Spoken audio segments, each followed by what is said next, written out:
Saudara-saudaraku yang dikasihi dalam Tuhan, kita akan belajar dari satu hakim yang sangat terkenal di cerita-cerita sekolah minggu biasanya, yaitu seorang yang sangat kuat bernama Simson. Saudaraku, pelajaran dari hakim Simson ini yang paling utama adalah karunia tanpa karakter itu bisa jadi bencana. Karisma tanpa karakter itu bisa jadi bencana. Saudara-saudaraku yang dikasihi dalam Tuhan, kalau kita melihat hakim Simson ini, dia hidup itu sekitar tahun 1075 sampai 1055 sebelum Masehi. Dia lahir sebagai nasir Allah. Kita bisa baca itu di Hakim-Hakim pasal 13 ayat 1 dan sampai pasal 16 kisah Simson ini, saudaraku ya. Sebagai nasir Allah, ia dikuduskan Tuhan sejak dalam kandungan. Ya. Tidak boleh minum anggur, tidak boleh memotong rambut, dan tidak boleh menyentuh mayat. Itu memang kekhususan untuk konteks mereka saat itu. Lalu dia diberi kekuatan supernatural untuk membebaskan Israel dari penindasan Filistin. Jadi memang ada orang-orang yang diberikan kekuatan supernatural seperti ini. Dan kisahnya ini tercatat jelas di dalam Alkitab. Nah saudaraku, Simson ini punya misi dari Allah. Tapi masalahnya adalah dia lebih sering di-drive atau dikendalikan atau disetir oleh hasrat pribadinya, saudaraku. Jadi masalah utama dari Simson ini, dia memiliki panggilan ilahi, tapi dia hidup egois. Nah, jangan sampai kita semua ini, kita kan semua punya panggilan, saudaraku, di dalam hidup kita. Panggilan tuh nggak selalu bicara jadi pendeta, jadi hamba Tuhan, sekolah teologi, enggak. Kita semua punya panggilan di dalam hidup kita masing-masing. Panggilan Tuhan yang spesifik khusus untuk hidup kita. Panggilan kita secara umum adalah kita menjadi saksi, hidup disempurnakan seperti Kristus. Tapi panggilan khusus kita itu ada bagi setiap kita masing-masing. Nah masalahnya adalah ketika kita menjalani panggilan Tuhan, kita masih sering hidup egois, saudaraku. Nah kita belajar dari kisah Simson ini. Dia menjalani panggilan ilahi, tapi dia masih sering di-drive atau dikendalikan atau digerakkan oleh hasrat pribadinya. Oleh nafsu, oleh kemarahan, bahkan oleh dendam, saudaraku. Dan dalam hal ini, kisah yang paling terkenal adalah Simson itu tertarik pada perempuan Filistin, saudaraku. Dia jatuh di wanita ini. Dia berkali-kali mengabaikan batas-batas panggilannya. Sampai akhirnya dia kehilangan segalanya di pangkuan Delila. Saudaraku, banyak orang percaya punya potensi besar, baik dalam pelayanan, baik dalam bisnis, baik dalam karir, pekerjaan, dalam usahanya. Tapi tanpa karakter yang kokoh, potensi itu bisa meledakkan dirinya sendiri. Dia punya begitu besar potensi, tapi potensi itu tanpa karakter meledakkan dirinya sendiri. Bukan meledakkan dalam arti positif, bukan dalam arti eksponensial potensinya atau dampak dari potensinya, tapi malah meledakkan dalam arti menghancurkan dirinya, saudaraku. Jadi saudaraku, Simson ini bermain-main dengan identitasnya sebagai nasir Allah. Jangan sampai kita bermain-main dengan identitas kita sebagai anak-anak kerajaan sorga, saudaraku. Kita mencoba-coba bermain-main dengan dosa, dengan keinginan daging kita, padahal kita sudah sedang menjalankan panggilan Tuhan di dalam kehidupan kita. Dan ternyata Tuhan memandang itu sebagai penghinaan terhadap kekudusannya. Dan inilah yang terjadi sama Simson, saudaraku. Dalam sistem teologi perjanjian lama, saudaraku, hadirat Allah itu menyertai orang-orang yang hidup di dalam perjanjian lama, dalam perjanjian dan ketaatan. Jadi begitu mereka tidak taat, Tuhan bisa tinggalin, saudaraku. Jadi saat dia melanggar nasarnya, ia kehilangan penyertaan Tuhan. Dan dia bukan sekedar kehilangan kekuatannya, tapi kehilangan penyertaan Tuhan. Kekuatan Simson itu bukan milik pribadinya, saudaraku. Sebagai nasir Allah, kekuatan yang dia punya itu bukan milik pribadinya. Itu adalah perpanjangan dari misi Tuhan di dalam hidupnya untuk dia menjadi hakim Israel. Tetapi ketika relasi itu rusak, saudaraku, relasinya dengan Tuhan rusak karena keegoisannya, karena hasrat pribadinya, maka karunia itu berhenti bekerja dan Tuhan tidak bisa ditunggangi oleh ambisi pribadinya Simson. Dari sini kita belajar setidaknya 3 hal yang paling utama. Yang pertama seperti saya katakan tadi, karisma tanpa karakter itu adalah bencana, saudaraku. Ya, saudara bisa baca kisah Simson, bagaimana dia digasa, bagaimana dia mulai dari lahir itu dari kisah dari Hakim-Hakim pasal 13, lalu dari dia digasa, akhirnya dia dengan Delila dan akhirnya dia mati, saudaraku ya. Hakim-Hakim 13 sampai 16.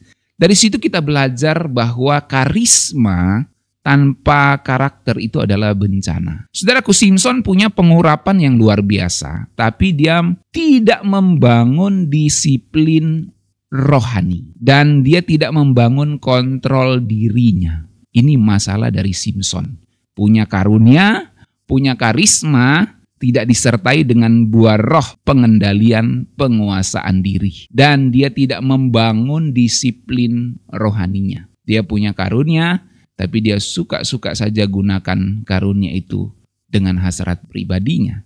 Nah, saudaraku, dunia hari ini memuja bakat dan kehebatan kita. Tapi Tuhan itu mencari integritas. Dan integritas itu tidak dibentuk instan. Integritas itu dibentuk dari kehidupan kita sehari-hari, saudara. Dari kebiasaan-kebiasaan yang menjadi karakter kita. Dan itu memerlukan disiplin rohani. Kalau tanpa disiplin rohani, tidak mungkin terbentuk itu karakter. Saudaraku, kalau kita nggak jaga karakter kita, karunia itu bisa menjatuhkan kita. Saya ulangi, kalau kita tidak menjaga karakter kita, karunia kita bisa menjatuhkan kita. Bisa meledakkan kita, bisa menghancurkan kita. Potensi besar yang ada dalam diri kita justru bisa menjadi bom waktu yang menghancurkan kita. Kalau kita tidak membangun karakter yang benar. Nah, saudaraku, yang kedua, godaan terbesar itu datang saat kita merasa tak terkalahkan. Nah, ini bahaya. Godaan terbesar itu datang saat kita merasa tak terkalahkan. Jadi kalau kita sudah ngerasa nyaman dengan apa yang ada saat ini, itu hati-hati, saudaraku ya, hati-hati. Terutama untuk hal-hal yang duniawi. Ya. Simson merasa kebal karena Tuhan selalu menyelamatkan dia. Ya. Dia merasa kebal. Oh, saya kuat kok, Tuhan selalu selamatkan saya. Tapi justru dalam rasa aman palsu itulah Delila menjebaknya. Jadi hati-hati dengan rasa aman yang palsu. Kita tentu harus memiliki rasa aman yang benar, yaitu rasa aman di dalam hadirat Tuhan.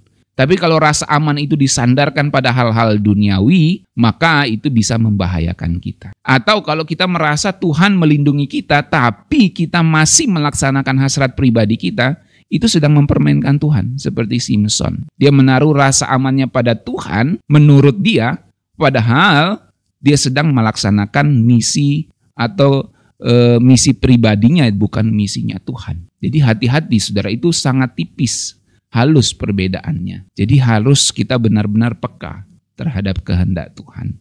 Nah, saudaraku, kelemahan terbesar manusia sering muncul saat dia merasa memang paling kuat. Saat kita merasa udah paling kuat, maka di situ justru kelemahan kita bisa muncul. Jadi jangan pernah meremehkan dosa-dosa kecil. Ya. Nggak apa-apa ini, hati-hati. Ya. Hati-hati. Karena itu bisa jadi jembatan menuju kepada kehancuran. Nggak apa-apa kok lihat ini sebentar. Nggak apa-apa kok lihat ini sebentar. Hati-hati. Itu bisa membawa kita kepada kejatuhan. Ya. Nggak apa-apa kok lakukan yang ini sebentar. Hati-hati. Itu bisa membawa kepada kejatuhan. Jadi jangan sampai kita merasa kuat padahal kita justru gampang jatuh di situ. Yang ketiga, saudaraku, anugerah terakhir masih bisa menjadi momen pemulihan.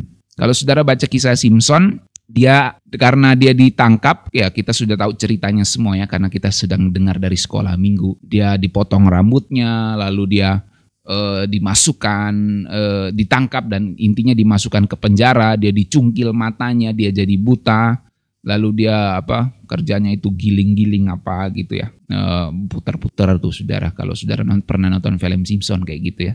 Lalu nanti akhirnya dia kasih rubuh itu bangunan gitu. Nah, saya nggak terlalu cerita banyak sih itu karena kita sering dengar ceritanya, tapi saya mau ambil pelajaran pentingnya bahwa anugerah terakhir masih bisa menjadi momen pemulihan bagi kita. Di penjara dan dia buta dan Simson juga direndahkan, dan di situ dalam kondisi seperti itu Simson berdoa lagi kepada Tuhan. Dalam Hakim-Hakim 16 ayat 28 saudara bisa baca. Dan Tuhan menjawab bahkan di kejatuhannya yang terdalam. Dia berdoa kepada Tuhan, sekali lagi untuk terakhir kalinya, berikan aku kekuatan untuk menghancurkan orang Filistin ini. Jadi Tuhan masih bisa pakai hidup kita asal kita mau bertobat, saudaraku. Ini saya sebut tadi sebagai anugerah terakhir, ya. Karena nanti Simson tuh mati bersama dengan orang Filistin. Jadi selama kita masih bisa berdoa, saudaraku, kita masih bisa dipakai oleh Tuhan. Jadi kalau ada kesempatan untuk berdoa, berdoalah. Tuhan masih bisa pakai kita melalui setiap doa-doa kita, saudaraku. Bahkan di keadaan yang kritis sekalipun hati kita masih berdoa. Karena ada Roh Kudus yang mengucapkan doa yang tidak terucapkan. Makanya penting kita memiliki hubungan dengan Roh Kudus, saudaraku. Karena di saat kita kritis, bahkan mungkin kalau suatu kali Tuhan izinkan kita mengalami keadaan koma, siapa yang mau berdoa? Hidup kita sendiri nggak bisa berdoa karena kita koma.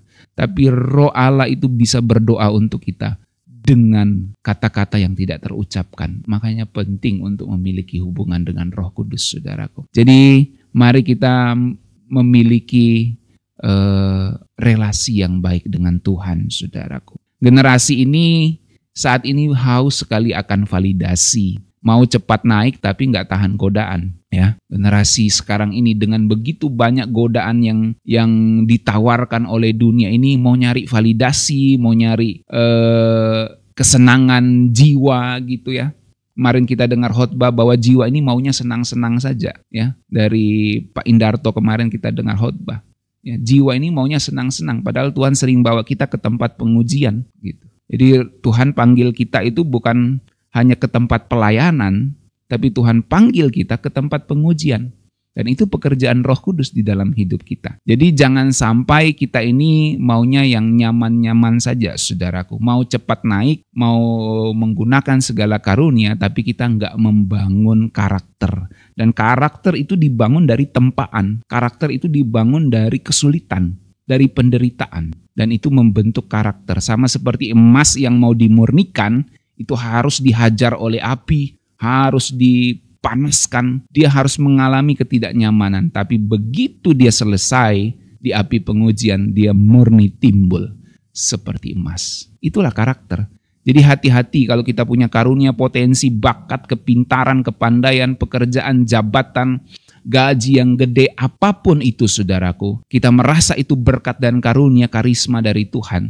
Tapi kalau kita nggak bangun karakter, itu bisa jadi bencana yang besar. Jadi saudaraku, banyak orang jatuh itu karena kurang fondasi yang kuat. Karena kurang fondasi karakter yang kuat. Kita nggak bisa menebus kegagalannya Simson, itu sudah terjadi di masa yang lalu.